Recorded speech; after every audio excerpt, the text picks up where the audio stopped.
Hi everybody, and welcome back. Hope you had a good weekend, and hope you're looking forward to a good week here. This week we're going to shift into studying about the first phase of the Chia final exam study and prep work. Now, there is no textbook for this. There's no chapter or anything like that, but there is a ton of PowerPoint slides. They are on Blackboard, and I need you to take a look at those. All right, you should have hopefully already purchased your exam, which I'm going to set up for, I believe it's the week of the 21st. The 21st. I'm going to set it up. I'm going to give you a choice of a couple of different sessions where you can sit down and take that exam. That process will start. I'll try to have it out this week for you guys to go through. So pay attention, listen to what I'm saying, and read everything that I put out there for you. It'll make sense on that process.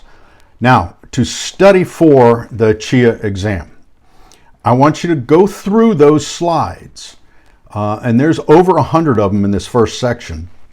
Go through them at least 3 times. That's broken down into different sections, the slides, and you'll come up to a quiz, 5-6 questions each. The way you take that quiz is you pull up that PowerPoint presentation in presentation format, because it won't work in notes or anything like that. When you get to the quiz, if you hit forward, advance the slide, the correct answer will come up, okay, or it will be highlighted in green, I believe. So again, you put it in presentation form when you get to the quizzes, and you advance it, and it will show the correct answer. I was going to put it on a quiz within Blackboard, but I think this is just as easy because you can go through it at your own. You can get the answers right there, and if you missed it for some reason, you can go back and reinforce it yourself. You won't have that advantage when you take the final exam. So I wanted to give that to you right now. And again, go through that. If you have, and every year a handful of students need to do this, reach out to me. We can do a Zoom, a FaceTime, MS Teams, whatever you want. We can connect on these things so you're getting the information correctly. I want you to succeed, and I want you to pass. I want all of my students to pass this exam. But it's going to be fed to you in certain bites. If you have any trouble with those, reach out to me. Okay, I'm going to keep this open. Normally I close these sessions after a week, but I'm going to keep this one open up until the final exam. And so you can reference everything when you go through it. Again, I want you to go through it 3 times, all right? At least, so you can get these concepts.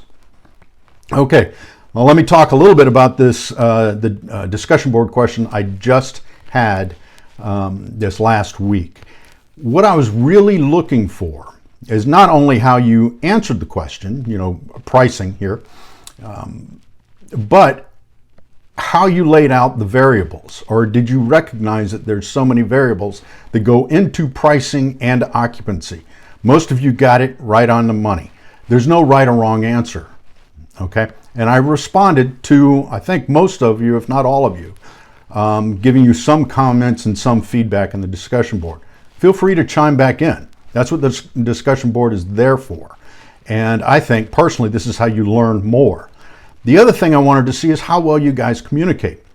Because when you get out of college, whatever your next step is, how you communicate is just as important, if not more, than anything else you'll do. So I want to see how you communicate in and answering these questions, how you frame the argument, how you lay out your thoughts. That is extremely important.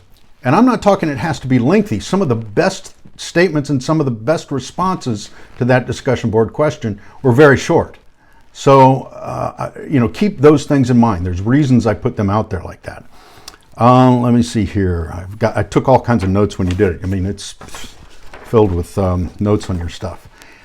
On that, remember inventory or unused rooms is inventory that goes away, because you're never going to get that again, and you're never going to have that opportunity to fill that particular room again on that night. It goes away. So you're leaving money on the table when it's empty. That's why most hotels want to operate at an 80% or higher occupancy. Okay, it's always that balance between price and occupancy, and there's a lot of variables that go into that decision, and you guys needed to wrestle with that. So so far you did pretty good.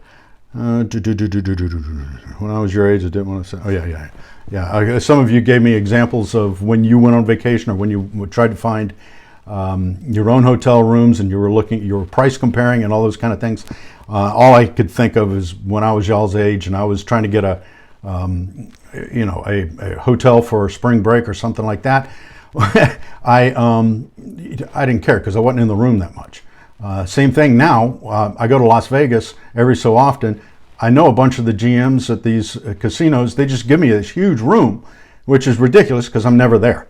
We have the joke that you can walk around with Elvis's key or key to Elvis's room, which is a monster suite at the Hilton.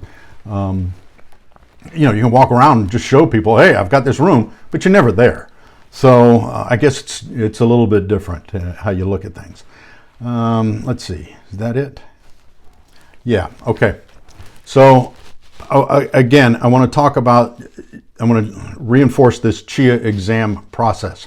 You pay for it first. Once you pay for it, you can then register for the time slot that you have. And I'm going to give you, towards the end of this week probably, a choice of different days or sessions. You have to pick one of those sessions. You will register for that session, and then come that time, let's say I have it at Tuesday at 8 a.m. on the final exam week, I will start the exam session for you.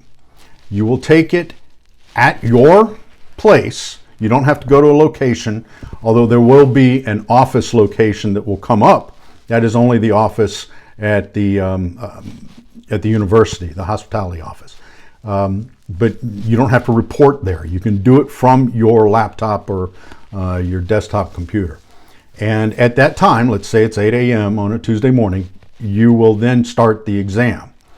And you'll get your results as soon as I close the exam. So it's a pretty straightforward process, but for some reason, a lot of people get hung up on that. You have to use your same email address, and you need to use the university email, and and then you go through that. So make sure you start off this week. Look at all of those slides, and I would suggest you do it pretty quick and start that process because it is a lot of information. And again, keep the communications open. Let me know if you have any questions. Thanks. Good luck and have a great week.